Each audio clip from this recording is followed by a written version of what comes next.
¿Qué tal, hermanos? Feliz sábado. Bienvenidos nuevamente a la Red de Venir. Es un privilegio para mí poder compartir el espacio de meditación en este momento. Y antes de pensar, quiero invitarlos a que podamos ponernos de rodillas para buscar la presencia de Dios.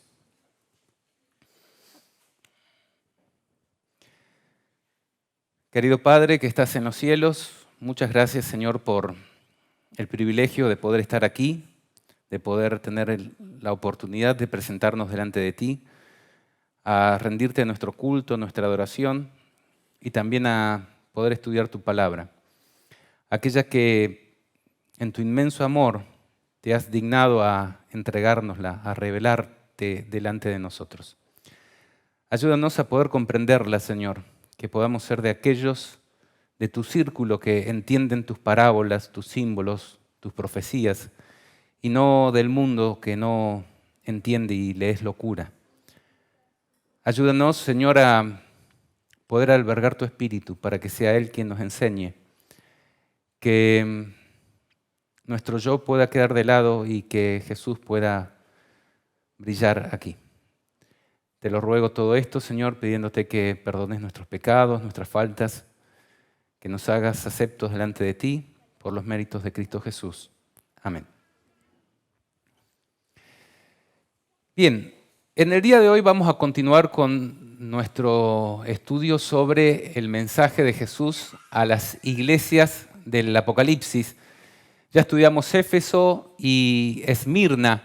Hoy nos toca Pérgamo. Lo he titulado Pérgamo, la iglesia que alberga a sus enemigos. Y vamos a estudiar el porqué de esta afirmación, de este título.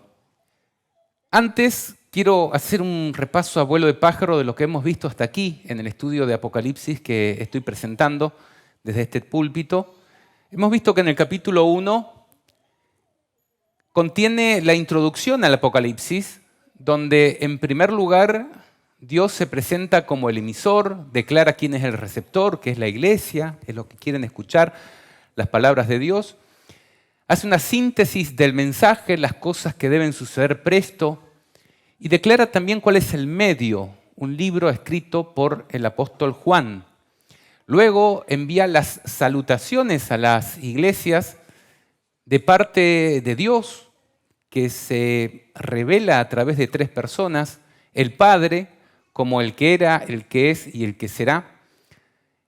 Jesucristo, el testigo fiel, y también los 7 Espíritus de Dios, que sabemos que apunta a la plenitud del Espíritu Santo.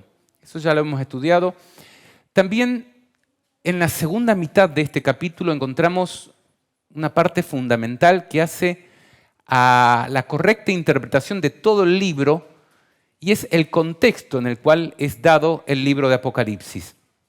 Allí se presenta una revelación de Jesucristo en la acción de estar aparejando las lámparas en el contexto del día de expiación. Nosotros sabemos que continuamente los sacerdotes todos los días entraban al santuario a aparejar las lámparas para que puedan brillar durante la noche. Y Jesucristo se presenta así, dice que se volvió Juan para ver la voz que hablaba con él y vuelto vio 7 candeleros de oro. Y en medio de los 7 candeleros a uno semejante al Hijo del Hombre, vestido de una ropa que llegaba hasta los pies y ceñido por el pecho con un cinto de oro. La ropa que lleva Cristo y toda la descripción que hace Juan acerca de la apariencia de Cristo apuntan a un Jesús vestido y revelado en el contexto del día de expiación. Nosotros ya presentamos todo eso. Ahí dice que los 7 candeleros que has visto son las 7 iglesias. Y ahí nosotros podemos entender que ese rito que hacían los sacerdotes continuamente de estar aparejando las lámparas para que puedan brillar, representa la acción de Cristo de estar limpiando a su iglesia y nutriéndola del Espíritu Santo para que pueda hacer su luz delante del mundo. Eso nosotros ya lo hemos visto, ya lo hemos presentado. Y luego, Juan dice, yo estaba en el Espíritu en el día del Señor. Nosotros hemos explicado que ese estar en el Espíritu significa estar en visiones. Y que el día del Señor no solamente apunta al séptimo día de la semana, que constituye un día del Señor, el sábado, sino que ese reposo santo también apunta al gran día del Señor, que es justamente el antitipo del sábado, que es el momento que pertenece a Dios, que es cuando Dios establece su gobierno, su dominio, su justicia sobre el mundo, que es lo que aquí está reflejado con la frase en el día del Señor. Ese gran y terrible día del Señor del cual hablan todos los profetas de la Biblia. En ese contexto se le dice a Juan, escribe en un libro lo que ves y envíalo a las 7 iglesias. Lo que Jesús está realizando es justamente esto que yo les decía recién de aparejar las lámparas, de limpiar la iglesia para que pueda brillar en ese gran y terrible día del Señor. Y en ese entendimiento es que yo entiendo que el mensaje de Jesús a las iglesias es el eje central en lo que es la preparación para la crisis final que debemos realizar nosotros, quienes componemos la iglesia de Cristo. El secreto o el mejor consejo de cómo prepararnos para la crisis o la preparación para la crisis en el lenguaje actual, moderno, de las redes, nivel Dios, lo da Jesús en el mensaje a las iglesias. Ahí encontramos la clave de la preparación. En Apocalipsis, Jesús destina 2 capítulos enteros a esto, a preparar primero a su iglesia para después revelarles el juicio que vendrá sobre la humanidad, sobre la iglesia y sobre las naciones, que es lo que se va a desarrollar después en Apocalipsis. Pero primero Jesús le manda un mensaje a su iglesia para prepararla para esos días. Nosotros hemos visto que en todos los mensajes a las iglesias, acá estamos viendo la iglesia de Éfeso, pero lo vamos a ver en todas, Jesús le dice a las iglesias, yo conozco tus obras. Eso implica un juicio investigativo, estar investigando cuál es el estado de la iglesia, cómo se encuentran sus personas, cuáles son sus deficiencias, sus virtudes. No puede haber un conocimiento sin una evaluación previa. Luego le dice, vendré pronto a ti, y le da el consejo de que se arrepienta para que pueda estar preparada para esa venida de Jesús. Hemos explicado también que esa venida no se refiere exclusivamente a la segunda venida de Jesús, sino a lo que Dios reveló por boca del profeta Malaquías, cuando escribió allí en Malaquías 3, he aquí yo envío mi mensajero, sería el tercer Elías, el pueblo de Dios que preparará el último mensaje al mundo, los 3 ángeles podríamos decir, el cual preparará el camino delante de mí y vendrá súbitamente el Señor a su templo. Continuamente Jesús dice, vendré como ladrón en la noche. Aquí dice, vendrá súbitamente, de repente, el Señor a su templo. A quien vosotros buscáis y el ángel del pacto, a quien deseáis vosotros. He aquí que viene, ha dicho Jehová de los ejércitos. A esta venida se está haciendo referencia en las iglesias. ¿Y quién podrá soportar el tiempo de su venida? La misma pregunta que se hace al final de Apocalipsis 6. ¿Quién podrá estar en pie ante el gran día de Dios? ¿O quién podrá estar en pie cuando Él se manifieste? Lo repite aquí. Porque Él es como fuego purificador, como jabón de lavadores. Aquí estamos viendo en la ilustración un lugar donde se purifica el metal, ¿no? Así va a ser sometida la iglesia para ser sacada como oro, sin impurezas. Dice, y se sentará para afinar y limpiar la plata, porque limpiará a los hijos de Leví, los afinará como a oro, como a plata, y traerán a Jehová ofrenda en justicia. Recién ahí. Y será grata a Jehová la ofrenda de Judá y de Jerusalén, como en los días pasados y como en los años antiguos. Y vendré a vosotros para juicio. Esta es la venida que se está revelando en el mensaje a las iglesias. Vendré a vosotros para juicio. y seré pronto testigo contra los hechiceros y adúlteros. Vamos a ver si esto aparece en el mensaje a las iglesias. Contra los que juran mentira y contra los que defraudan en su salario al jornalero, a la viuda y al huérfano, y los que hacen injusticia al extranjero, no teniendo temor de mí, dice Jehová de los ejércitos.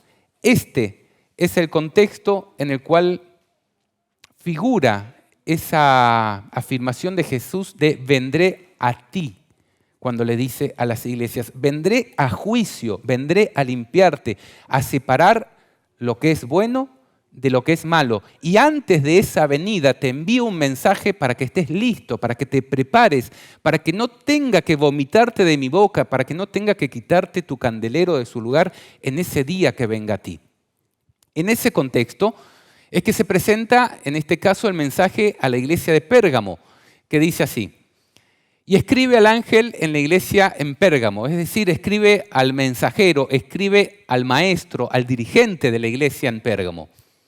El que tiene la espada aguda de 2 filos dice esto: yo conozco tus obras, otra vez, y dónde moras, donde está el trono de Satanás, pero retienes mi nombre y no has negado mi fe, ni aun en los días en que Antipas, mi testigo fiel, fue muerto entre vosotros, donde mora Satanás.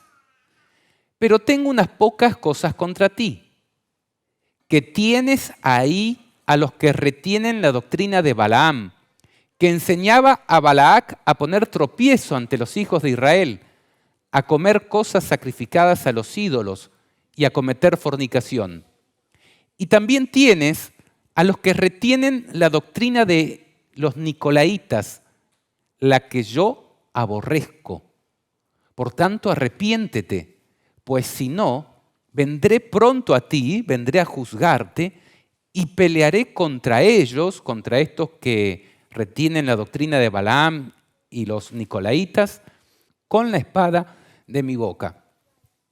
El que tiene oído, oiga lo que el Espíritu dice a las iglesias, a todas las iglesias. Al que venciere, le daré a comer del maná escondido y le daré una piedrecita blanca y en la piedrecita escrito un nombre nuevo, el cual ninguno conoce sino aquel que lo recibe. En el día de hoy me he propuesto tratar de explicar el mensaje de Jesús para que lo podamos entender en 3 contextos diferentes. Primero, el original, el que aplica justamente a Pérgamo, cuando Jesús les envía este mensaje a través de Juan. La realidad de la iglesia en Pérgamo es que estaba pasando por esto y vamos a tratar de ver qué significa todo lo que dice Jesús. Ahora también eso iba a ser un reflejo, un anticipo, una maqueta de lo que iba a suceder con la plenitud de la iglesia a lo largo del tiempo, en su desarrollo histórico. También vamos a ver cómo aplica el desarrollo histórico de la iglesia. Pero vamos a tratar de concentrarnos en cómo llega ese mensaje a nosotros hoy. ¿Será que nosotros estamos en este estado? Bueno, comencemos por el principio. ¿Qué era la ciudad de Pérgamo? ¿Dónde habitaba? ¿En qué circunstancias?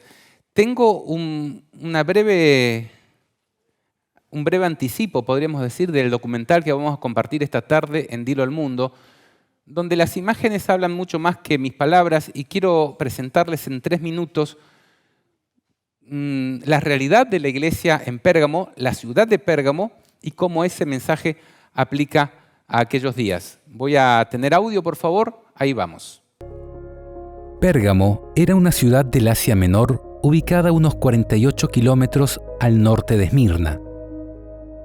Su nombre, que significa elevación, se debía a que estaba construida en lo alto de una colina.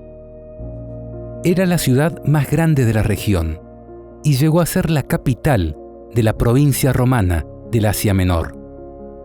Además, Pérgamo era famosa por su inmensa biblioteca, que albergaba alrededor de 200.000 libros, lo que dio origen al nombre de pergaminos. Se dice de esta iglesia que mora donde está el trono de Satanás. si esto tiene algún significado en su cumplimiento original sobre la ciudad de Pérgamo, deberíamos encontrar algunos indicios en la historia que sean congruentes con esto. Veamos si esto es así. Pérgamo era el centro pagano de deidades antiguas, donde se encontraba el trono de Zeus, una divinidad griega considerada el padre de los dioses y de los hombres. Pérgamo también era la sede del antiguo culto babilónico al sol, dado que cuando los babilonios fueron derrotados por los medos y persas, sus sacerdotes huyeron al Asia Menor y establecieron su colegio central en la altiva ciudad de Pérgamo. También en Pérgamo se practicaba la adoración de hombres como si fueran dioses, contando con el primer templo erigido en honor al emperador romano Augusto, otro dedicado a Trajano y otro a Severo. Pérgamo contaba además con el santuario de Asclepio, el dios de la medicina y la curación, el cual creció tanto en fama que fue considerado uno de los centros terapéuticos más famosos del mundo romano. Galeno, el médico más renombrado de la antigüedad, aparte de Hipócrates, nació en Pérgamo y recibió su formación en el Asclepeion, templo curativo consagrado al dios Asclepio, gestionado por sacerdotes conocidos como lacromantis. En tanto, según la mitología, la familia de Hipócrates descendía de este mismo dios. Las serpientes estaban consagradas a Asclepio, por lo que eran usadas en los rituales de curación, llegando a dejarlas reptar en el suelo de los dormitorios donde los enfermos dormían. Todo lo cual constituyó la base de la medicina moderna basada en drogas.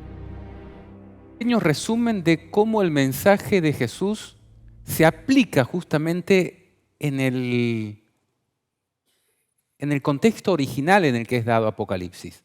Literalmente, la ciudad de Pérgamo era una ciudad donde el diablo había puesto su trono. Estaban los principales divinidades paganas allí y se extendía desde allí el paganismo hacia otros lugares. Desde allí es donde el diablo introdujo la adoración de hombres como si fueran dioses en la tierra, que después lo hemos visto desencadenar en otras circunstancias que luego analizaremos. Desde allí también se establece el sistema de medicinas cuyo símbolo es la serpiente, por ejemplo, ¿no? Muchas realidades que nos hablan, que nos revelan de que evidentemente el diablo tenía una fuerte presencia en esa altiva ciudad. Él siempre quiso poner su trono en las alturas, ¿no? Ahora, ¿será que se encuentran explicaciones a lo que estaba sucediendo con lo que Jesús le dice? Tienes allí a los que retienen la doctrina de Balaam. ¿Quién fue Balaam? Vamos a hacer un breve repaso. ¿Se recuerdan el que castigaba tanto a su mula hasta que ésta le habló? Y le dijo, ¿por qué me castigas? Y él le contestó a la mula, que era un profeta que tenía revelación de Dios, pero se vendió al enemigo.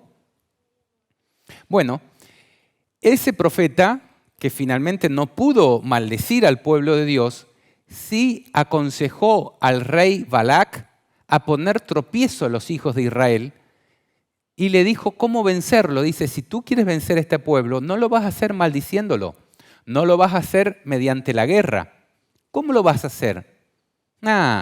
Muéstratele amigo, invítalo a fiestas, hazlo parte de tus cultos, que esas mujeres atractivas que tienen, que seducen a los hombres, vayan e inviten a los hombres del pueblo de Israel a que vengan a sus fiestas. De esa manera, cuando ellos caigan en pecado, Dios los va a abandonar y ahí vas a poder hacer con ellos lo que quieras. Ese fue el consejo de Balaam. Los que retienen la doctrina de Balaam son personas que aplican el mismo método, las mismas enseñanzas, intencionalmente dentro del pueblo de Dios. ¿Para qué?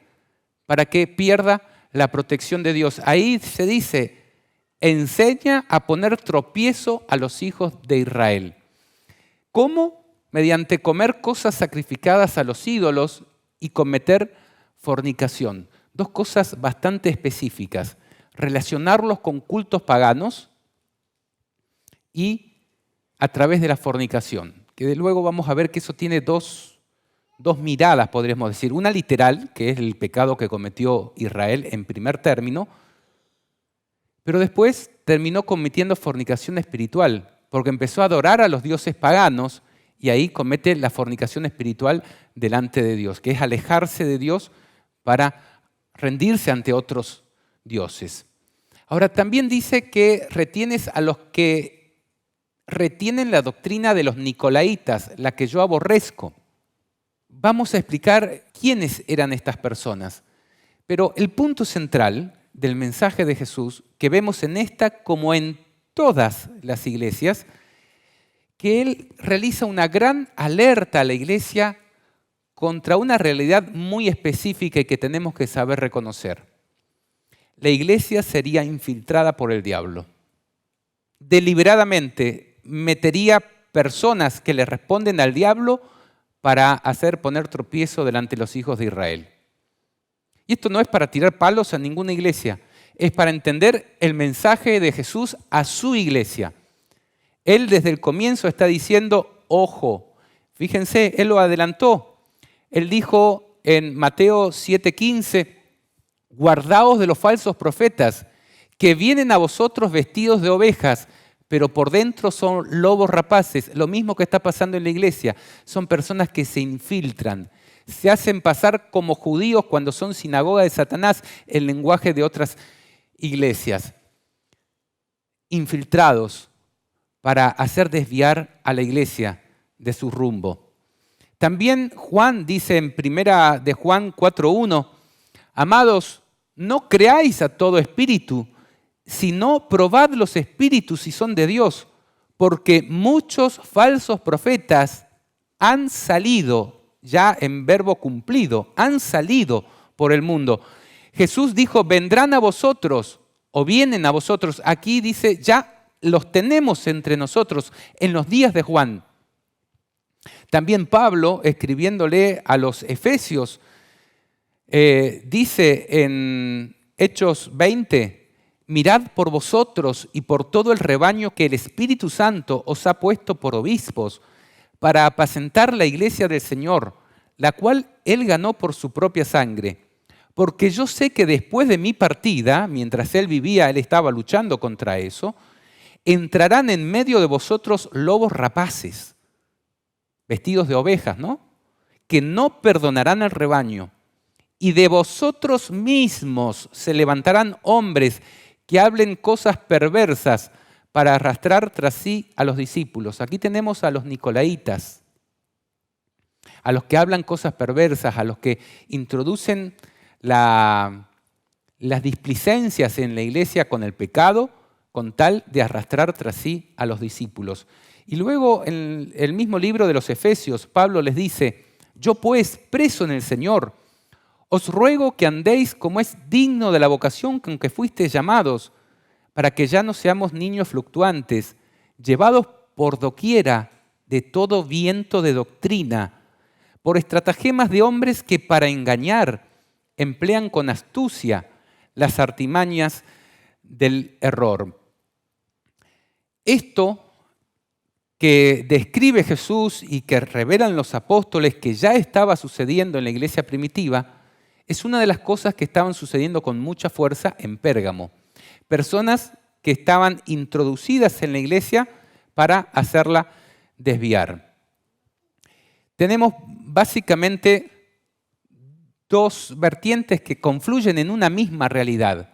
La doctrina de Balaam es invitar a fiestas, a perversiones para que la iglesia de Dios pierda el Espíritu Santo y pierda el poder de Dios, y también la doctrina de los nicolaitas.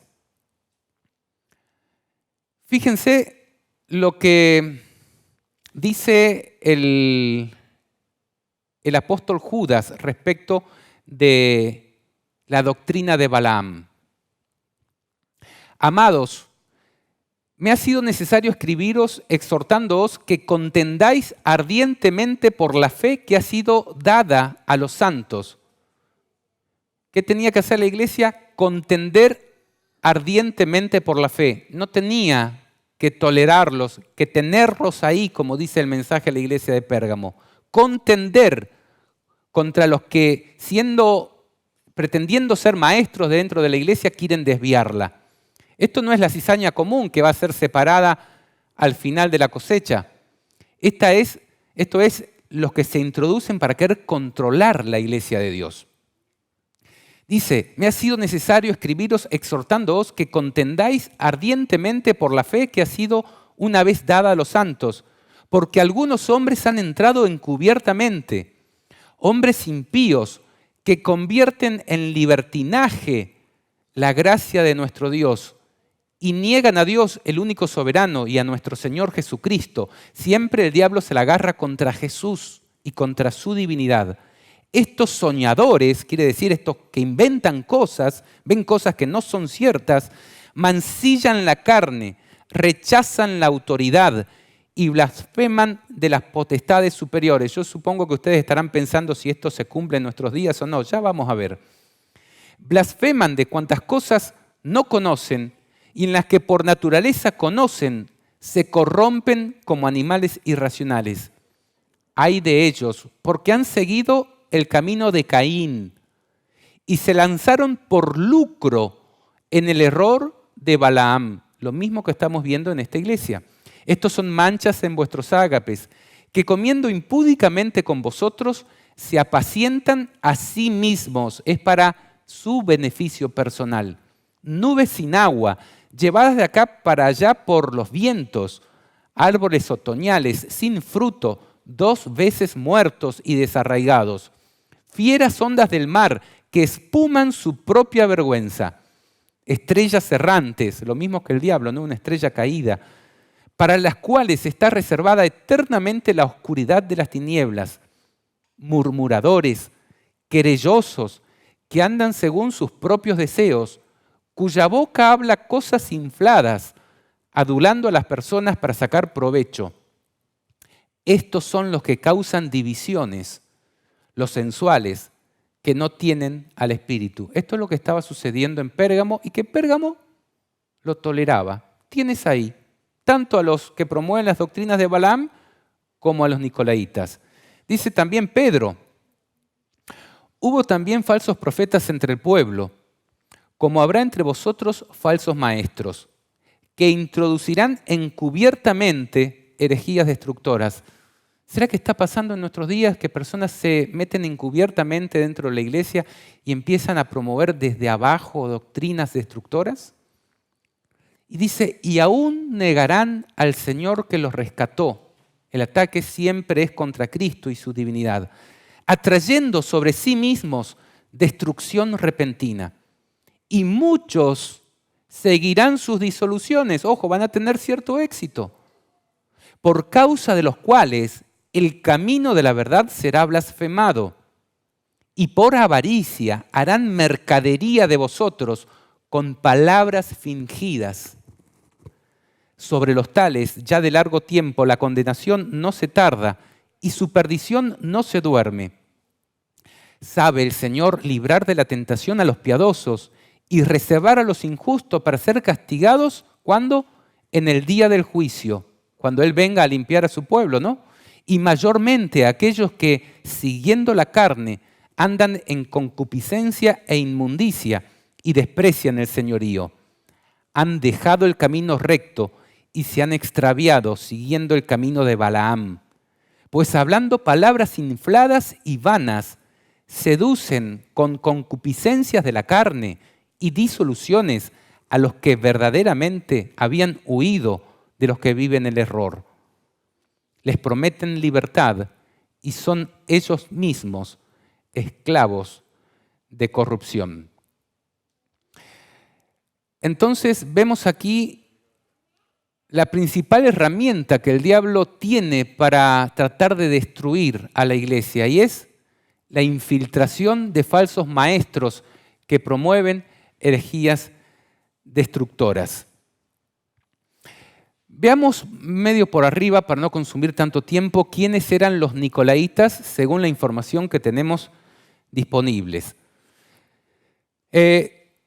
Jonathan Cosseius, que vivió entre 1603 y 1669, que era un influyente teólogo calvinista germano holandés, él creía que el nombre de Balaam podría ser interpretado como depredador o conquistador del pueblo, por su significado del hebreo, siendo un equivalente al hebreo del término nicolaíta. O sea, tenían mucha relación entre ellos.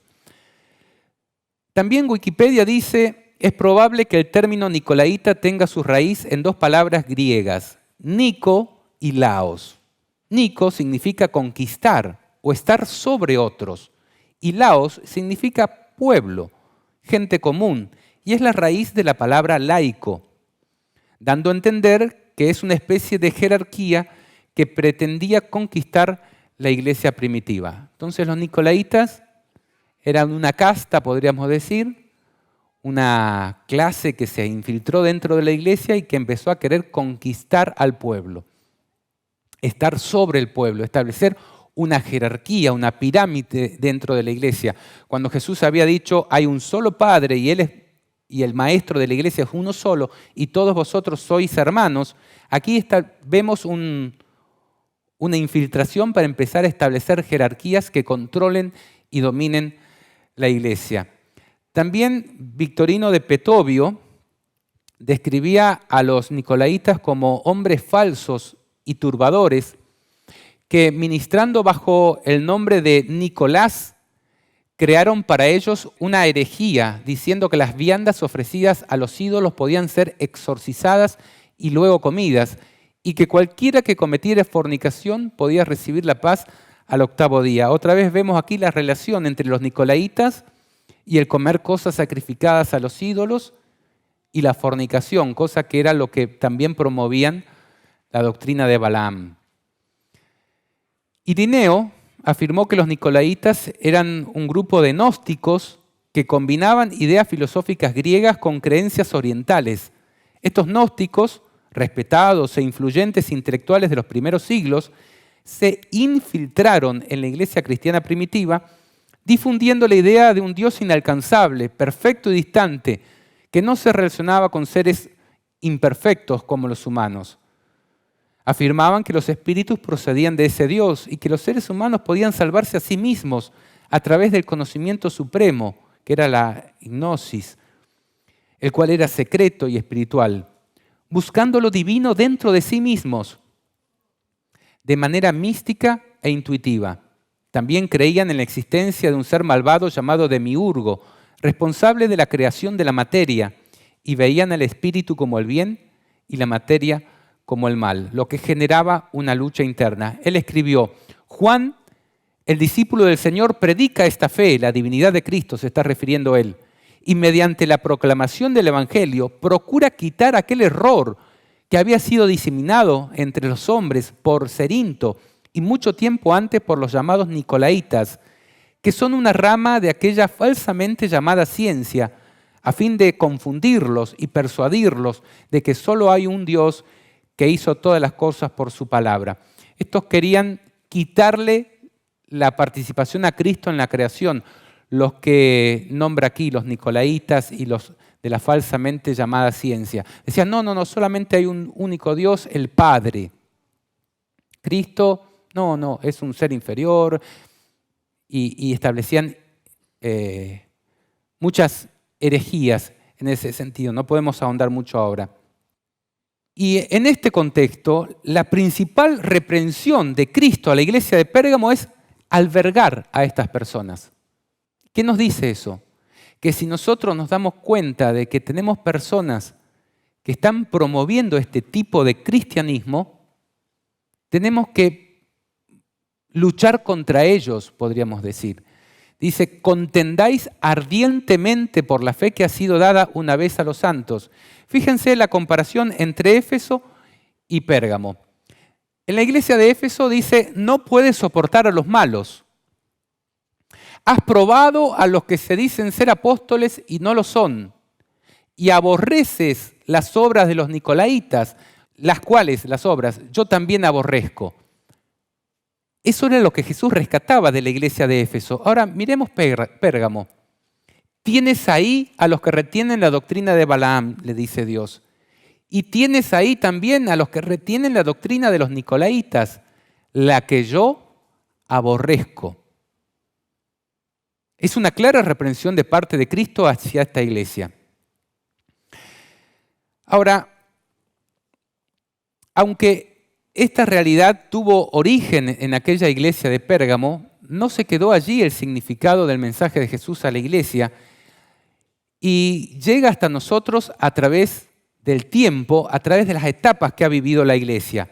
Éfeso representó los días apostólicos, nosotros lo estudiamos, desde la ascensión de Cristo hasta el año 100 más o menos, cuando muere el último discípulo que es Juan.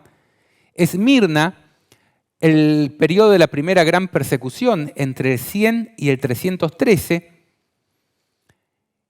Y luego el diablo iba a actuar a través de Roma, poniendo su trono en la iglesia. ¿Será que encontramos allí un reflejo del mensaje a la iglesia en Pérgamo? Veamos el siguiente resumen del documental que vamos a compartir esta tarde. Tal como explicamos en el apartado anterior, la iglesia que habitó en Pérgamo era una iglesia que había sufrido persecuciones en el pasado, pero que, en el presente, se encontraba en calma gracias a que permitía la introducción de las doctrinas de Balaam y las de los nicolaítas. Ahora, veamos cómo todo esto también se cumplió en la historia de la iglesia.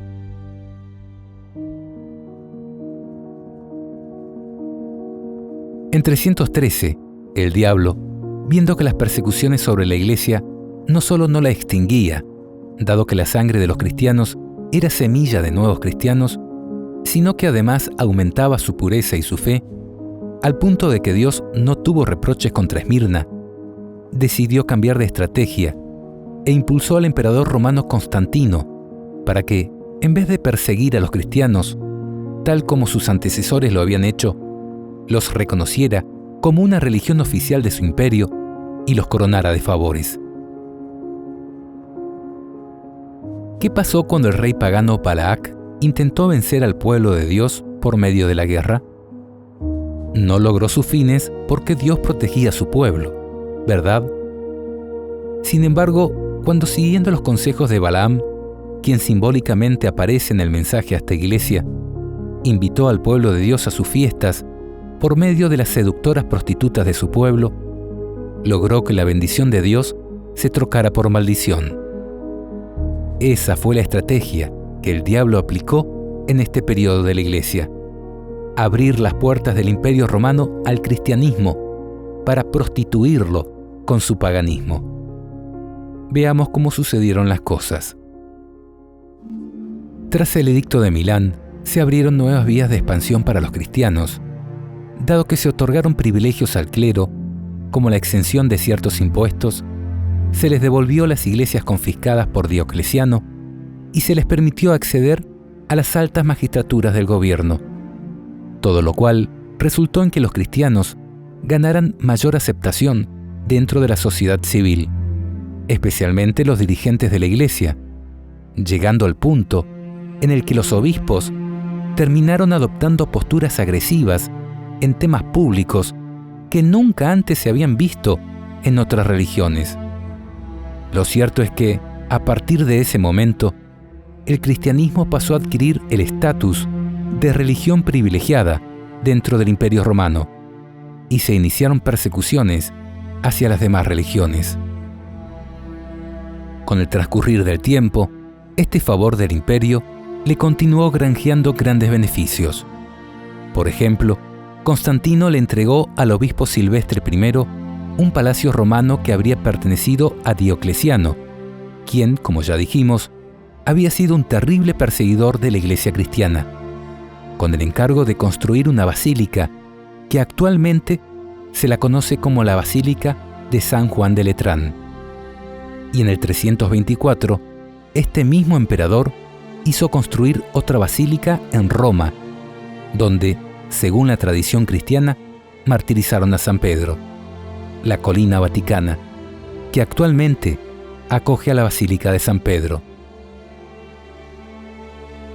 Todos estos beneficios de parte de Constantino, aquel que aún ostentaba el título de Pontífice Máximo, otorgado en la antigua Roma al principal sacerdote del Colegio de Pontífices Paganos, no le fueron ofrecidos gratuitamente al cristianismo.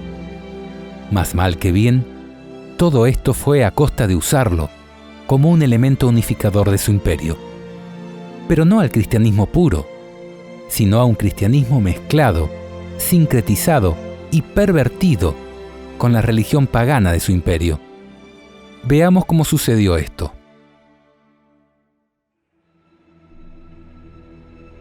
En el año 313, Constantino ofreció una cara amigable al cristianismo, invitándolo a unirse a su imperio y haciéndolo participar de sus cultos oficiales. En 321, Constantino introdujo al venerable Día del Sol, esto es, el domingo, como día de descanso obligatorio para cristianos y no cristianos, en reemplazo del sábado que ellos llamaban judío. Y 62 años después, el emperador romano Teodosio le cambió el nombre de Dies Solis, que significa Día del Sol, por Dies Dominicus, que significa Día del Señor, camuflando de esta manera el pagano Día del Sol con un lindo nombre de apariencia cristiana. En 325, a través del Concilio de Nicea, Constantino estableció una relación Estado-Iglesia que permitió la expansión del cristianismo con una velocidad inédita.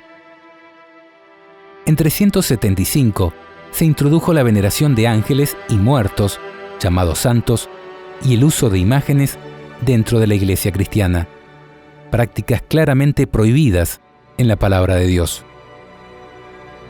En 394 se introdujo la misa como un rito de sacrificio diario, cuando, según Hebreos 10, 10 al 14, Cristo fue sacrificado una sola vez y para siempre. En 431, a través del Concilio de Éfeso, se introdujo la exaltación de María, otorgándole el atributo de Madre de Dios, siendo que ella fue la madre de la humanidad de Cristo y no de su divinidad. En el 500, los sacerdotes y obispos cristianos adoptaron las vestimentas de los sacerdotes paganos. Claramente, la apertura de Roma al cristianismo trajo consigo la perversión de la Iglesia cristiana a través de doctrinas y prácticas paganas, lo cual fue consentido por sus dirigentes a cambio del cese de las persecuciones y la prosperidad de su poder terrenal. Y aún más, el significado profético de las palabras de Jesús, «Yo conozco dónde moras», donde está el trono de Satanás, perfectamente se aplican al periodo de la historia en el que la Iglesia se unió con Roma, imperio al cual el diablo le dio su poder y su trono y grande autoridad. En conclusión, en esta aplicación histórico-profética, Pérgamo representa la época en la cual la Iglesia cristiana se unió con el Imperio Romano, desde el 313 hasta el 538, año en que cayó el último de los reinos que se opuso al surgimiento del papado como gobernante supremo de los reyes de la tierra, lo cual dio inicio a una nueva etapa de la Iglesia que analizaremos en el mensaje a Tiatira. Aquí tenemos un pequeño resumen de cómo estas palabras de Jesús a la iglesia de Éfeso se reflejan en la historia de la iglesia. Claramente el diablo estableció su trono a través de Roma en la historia de la humanidad y Roma se metió dentro de la iglesia o metió a la iglesia dentro de Roma. Y la iglesia cristiana quedó con el trono del diablo metido dentro. Entonces, los fieles de esta iglesia a los cuales Jesús les habla en el mensaje a Pérgamo, habitan en un territorio dominado por el diablo. La iglesia cristiana habita en ese territorio dominado por el diablo. Y esto estaba revelado proféticamente en las Escrituras. Por ejemplo, segunda de Tesalonicenses 2, hablando acerca del anticristo, dice: nadie os engañe en ninguna manera, porque Jesús no vendrá sin que antes venga la apostasía, que es lo que estamos viendo en la iglesia, y se manifieste el hombre de pecado, el hijo de perdición, el cual se opone y se levanta contra todo lo que se llama Dios o es objeto de culto, tanto que se sienta en el templo de Dios como Dios, haciéndose pasar por Dios. Hasta aquí, la lectura, podemos ver de que el diablo, a través del papado y a través de Roma, se sentó en la iglesia cristiana primitiva y estableció su trono para tratar de desviar la adoración, que no vaya al Padre, sino que vaya primero al emperador y luego al Papa.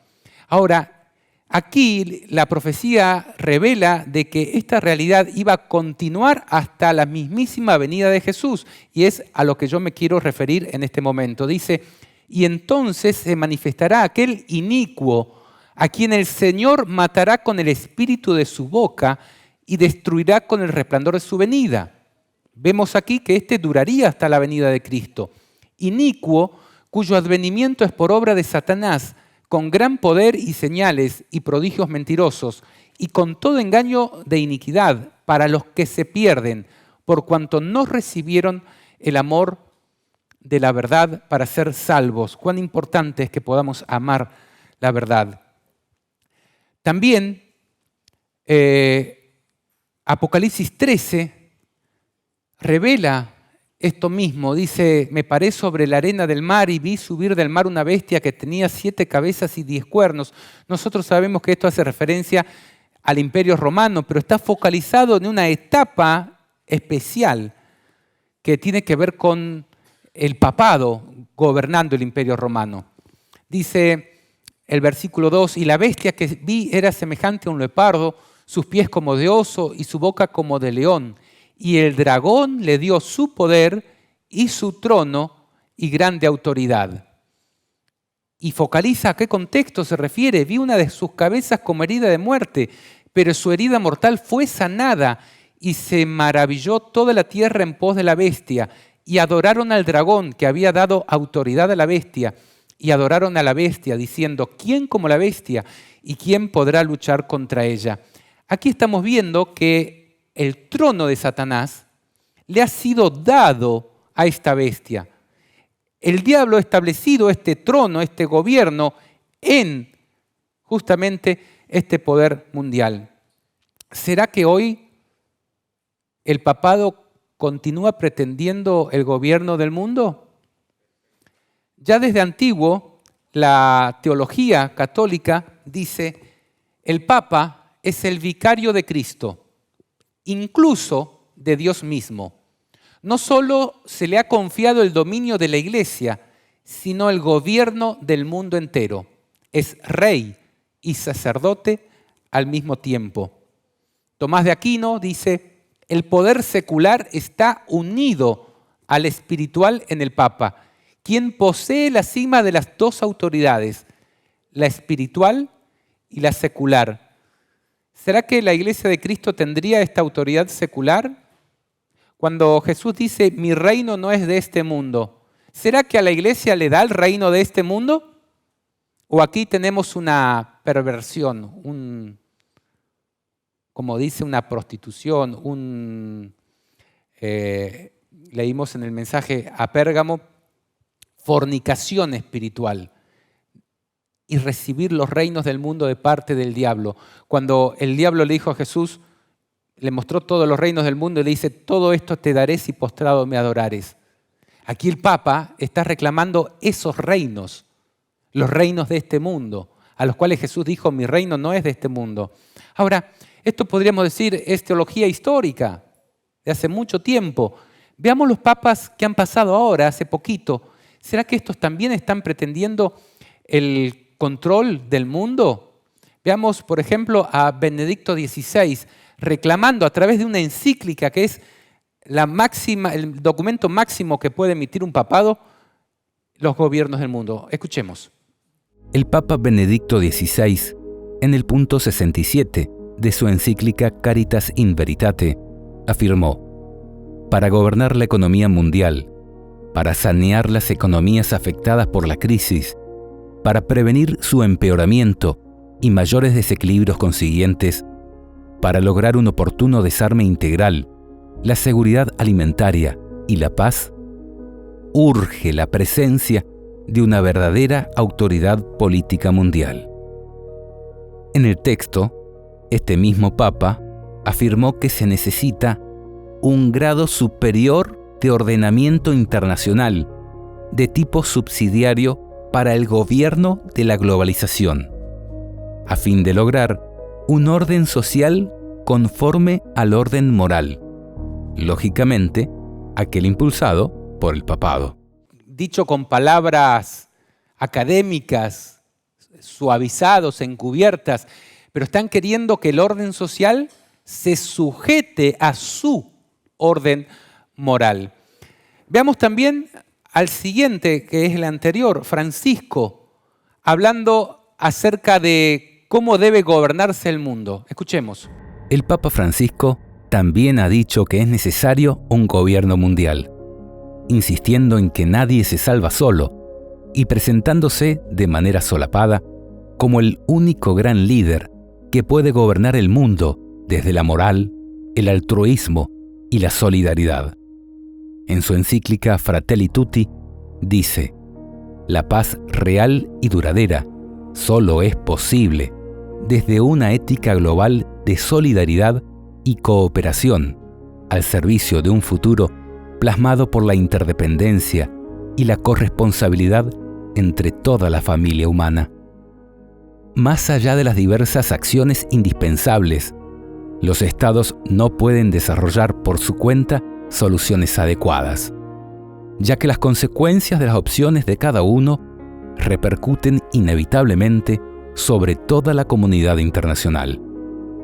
Por lo tanto, las respuestas solo vendrán como fruto de un trabajo común, gestando una legislación, una gobernanza global.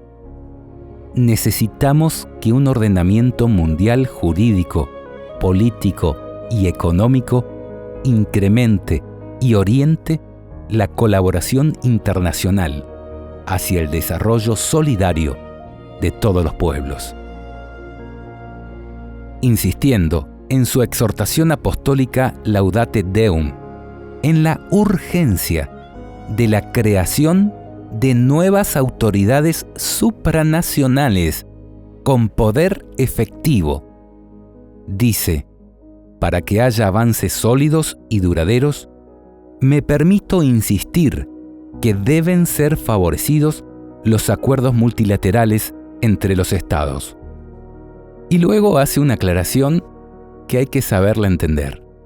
Dice: cuando se habla de la posibilidad de alguna forma de autoridad mundial, regulada por el derecho, no necesariamente debe pensarse en una autoridad personal. Hablemos sobre todo de organizaciones mundiales más eficaces, dotadas de autoridad, para asegurar el bien común mundial, la erradicación del hambre y la miseria, y la defensa cierta de los derechos humanos elementales. La cuestión es que deben estar dotadas de autoridad real, de manera que se pueda asegurar el cumplimiento de algunos objetivos irrenunciables. De este modo, se daría lugar a un multilateralismo que no dependa de las circunstancias políticas cambiantes, es decir, del voto ciudadano, o de los intereses de unos pocos, y que tenga una eficacia estable. Y luego remata diciendo: sigue siendo lamentable que las crisis mundiales, como la de la pandemia, sean desaprovechadas cuando serían la ocasión para provocar cambios saludables. Tremendo. Nadie se salva solo. Lo lanzó días atrás el Papa Francisco, que comienza a liderar este nuevo orden económico mundial que necesariamente debe instalarse en la Argentina y en el mundo cuando esta pandemia nos abandone, cuando el mundo empiece a resurgir desde las cenizas y cuando, como elemento central, la solidaridad y un nuevo orden económico mundial deberá necesariamente ponerse en marcha. ¿Se dan cuenta cuáles son los objetivos de estos nuevos órdenes mundiales o del nuevo orden mundial que se está queriendo imponer? Un gobierno mundial, lo que había anticipado la profecía de Daniel 2, que intentarán unirse por medio de alianzas. Pero ¿quién estaría a la cabeza? ¿Dónde estaría el verdadero centro de autoridad, el trono de ese gobierno mundial? Bueno, si lo quieren ver y cómo los reyes de este mundo le están entregando el poder y reconociendo esta autoridad, veamos este corto segmento informativo de 2017 ya. 24 de marzo de 2017, Papa Francisco recibe en audiencia a 27 jefes de Estado y de Gobierno de la Unión Europea. Hoy estamos reunidas las tres instituciones de la Unión Europea junto a los jefes de Estado y de Gobierno como símbolo de la unidad para celebrar los 60 años de nuestro proyecto común. Mañana firmaremos un documento solemne para afirmar las razones de seguir juntos, único modo de poder enfrentar los grandes desafíos de hoy. Es desde aquí que podemos proyectarnos al mundo con prudencia y autoridad. Ha sido entonces Antonio Tajani, presidente del Parlamento Europeo, que saluda a Papa Francisco. Roma, con su vocación de universalidad, es el símbolo de esa experiencia y por eso fue elegida como el lugar de la firma de los tratados. Porque aquí se sentaron las bases políticas, jurídicas y sociales de nuestra civilización. ¿Quieren saber dónde está el trono de Satanás en este mundo? Ahí lo pueden ver. Desde aquí, dicen ellos, se sentaron las bases y desde aquí se gobierna. Y ahí se reúnen para renovar sus votos. Ahí se firmó los tratados que dieron origen a la Unión Europea, en el Vaticano. Y se le dice los tratados de Roma porque justamente Roma se encuentra en el Vaticano. Y cuando quieren fortalecer y reafirmar esa alianza para establecer un gobierno, un nuevo orden mundial, ¿a dónde van? Ahí, a reconocer desde dónde surge la autoridad de los estados. Desde aquí se puede establecer un gobierno desde la moral.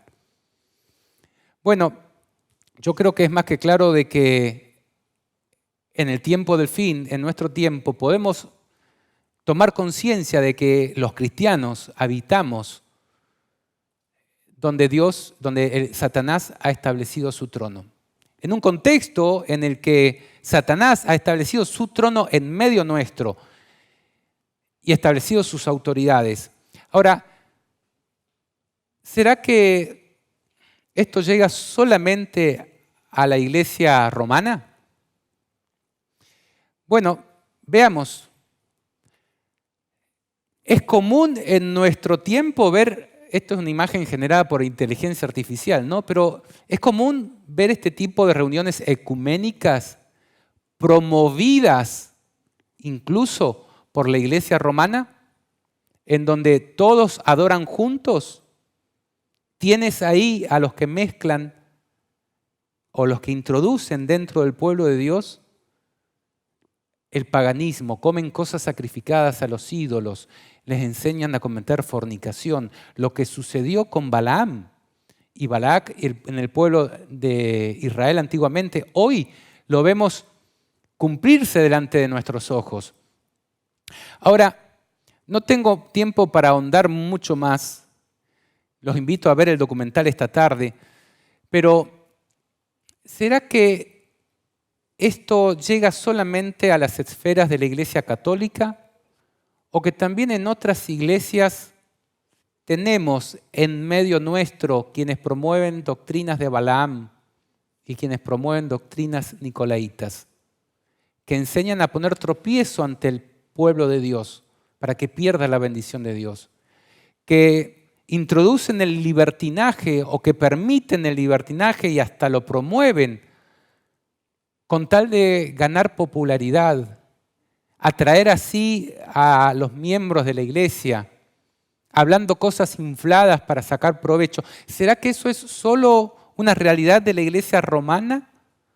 ¿O que esa iglesia es una madre de rameras, que tiene ramificaciones y que aún hay iglesias que han intentado salirse de esa jurisdicción papal, infiltra encubiertamente personas que introducen encubiertamente herejías destructoras para que la iglesia de nuestro tiempo pierda el favor de Dios? Tengo algunas noticias aquí que hablan acerca de, por ejemplo, de la iglesia adventista, Ganum Diop, y de por qué él dice que es urgente que todas las personas se asocien para hacer de este mundo un lugar mejor. No puedo analizarlo mucho en este momento, pero es conocido que dentro de nuestra iglesia también existen muchas influencias para tratar de impulsarnos en conversaciones ecuménicas primero y luego en cultos ecuménicos.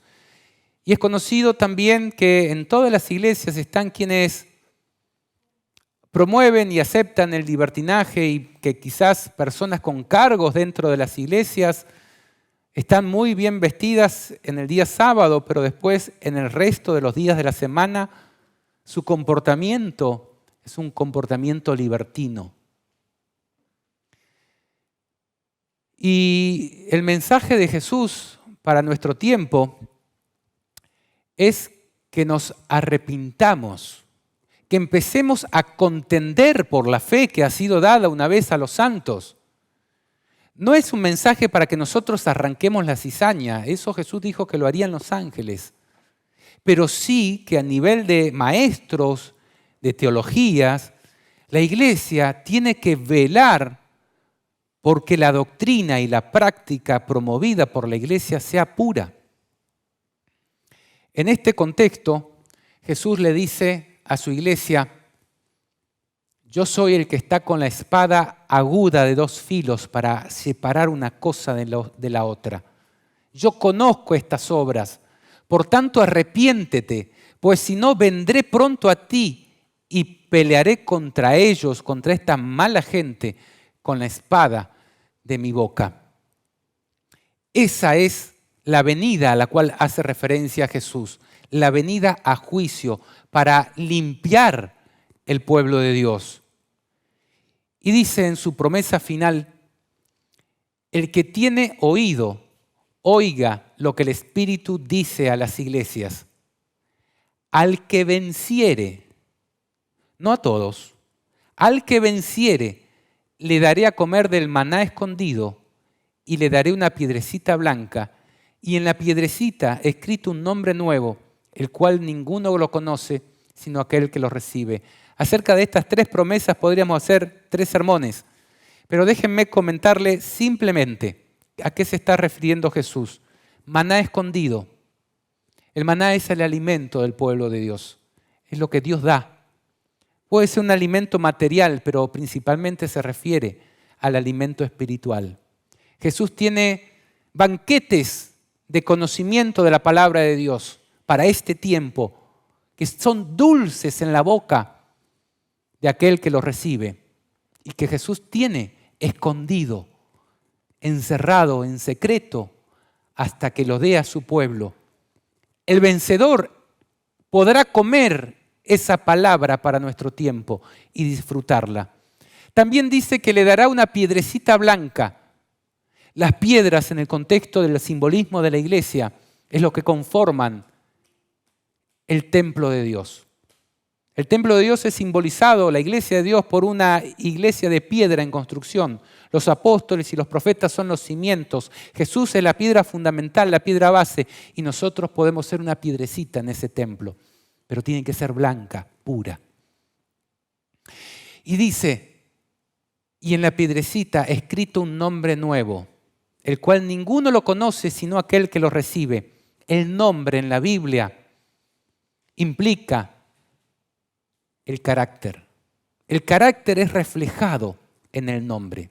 Y Jesús quiere darnos un nuevo carácter, una nueva naturaleza escrita en una piedra blanca, pura. ¿Usted quiere recibir ese nombre nuevo? ¿Quiere por fin poder ser inmaculado ante la presencia de Dios? ¿O dice, no, déjame con mi nombre actual, que yo voy a seguir pecando hasta que Cristo venga? El que venciere va a recibir el conocimiento de parte de Dios. Va a recibir un lugar en la ciudad de Dios y va a recibir un carácter nuevo. ¿Quieres tú recibir estas promesas de Dios? Primero tienes que entender que el mensaje a la iglesia de Pérgamo es un mensaje para ti, para nuestra realidad. Y después hacer caso a las palabras de Jesús. Arrepiéntete. Vamos a orar para terminar.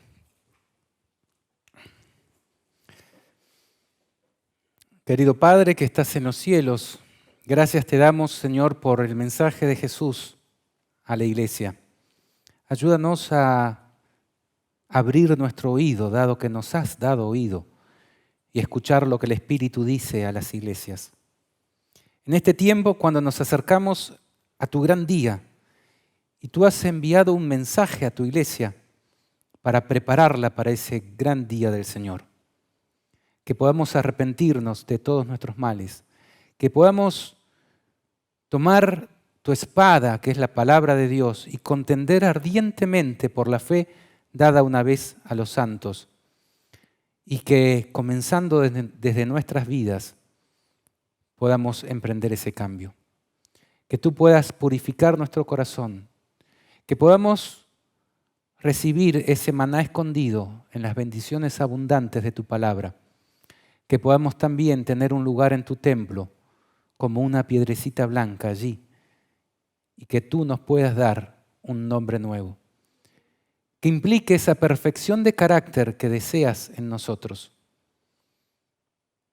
Que nosotros podamos anhelar, Señor, vivir junto a ti. Perdónanos de nuestro estado actual. Límpianos. Siéntate a afinarnos, Señor, y que en ese proceso seamos hallados dignos, Señor, luego de que tú quites todas nuestras impurezas. Te lo ruego en el nombre de Jesús. Amén.